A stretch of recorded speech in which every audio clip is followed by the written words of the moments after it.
drugs, violence, human trafficking, murders, friends turning to foes, and a years-long pursuit by authorities. This story has everything.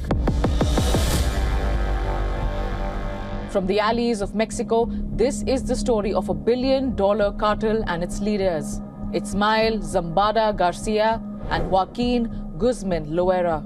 Their criminal names are El Mayo and El Chapo, Mexico's well-known drug traffickers and most wanted by the US since the 90s.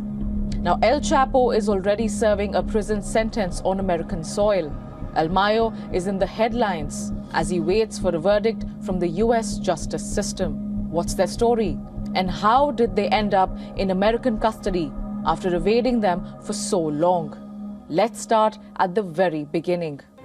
In 1989, Guadalajara cartel collapsed more than 15 years after the nexus was created. From its remnants, Ismael El Mayo Zambada and Joaquín El Chapo Guzmán created the Sinaloa cartel.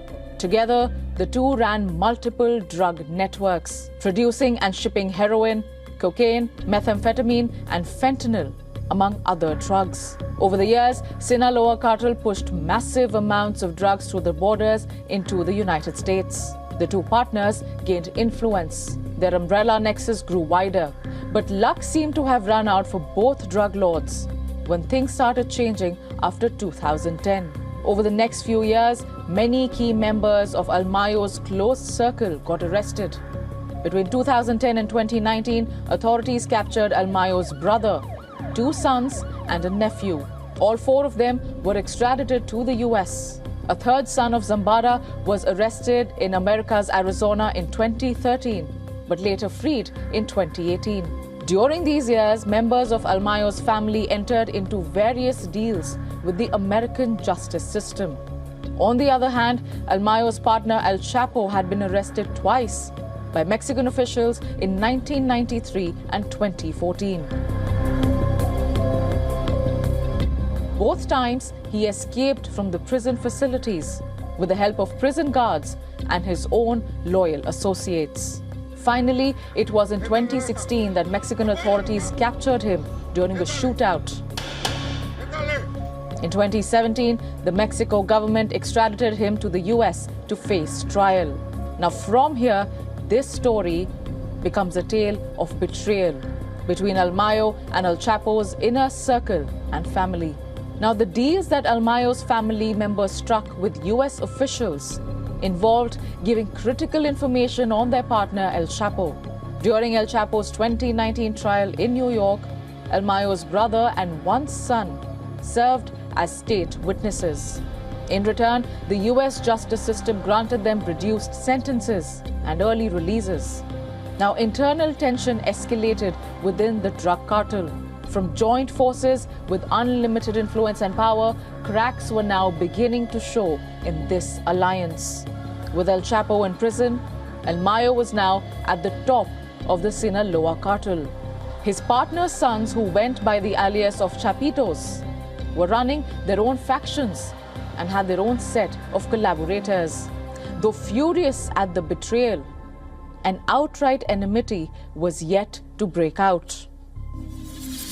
Back in 2003, a US federal grand jury had indicted Ismael Zambada, alias El Mayo, and issued a provisional arrest warrant. The State Department had then announced a $5 million reward for any information that would help American authorities arrest him. For years, El Mayo continued to evade American officials. The reward for information kept increasing and went up to $15 million. One day, it was El Mayo's turn to face the music for what his family did to his once partner, El Chapo. In the afternoon of July 25, 2024, El Mayo traveled in a private plane to the US border city of El Paso in Texas. With him was El Chapo's son, Joaquín Lopez.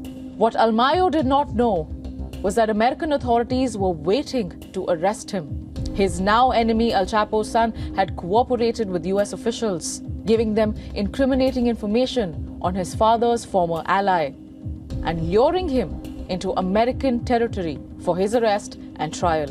Ismael El Mayo Zambada was indicted on 17 counts of drug trafficking and murder. He has pleaded not guilty on all counts.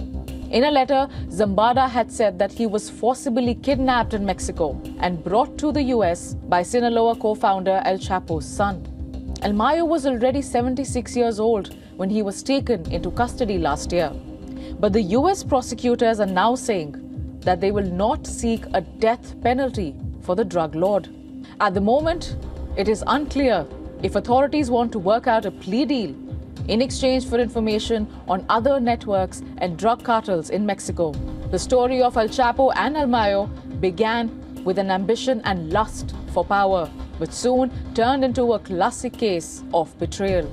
And with this, Mexico's old guard of drug lords has also ended.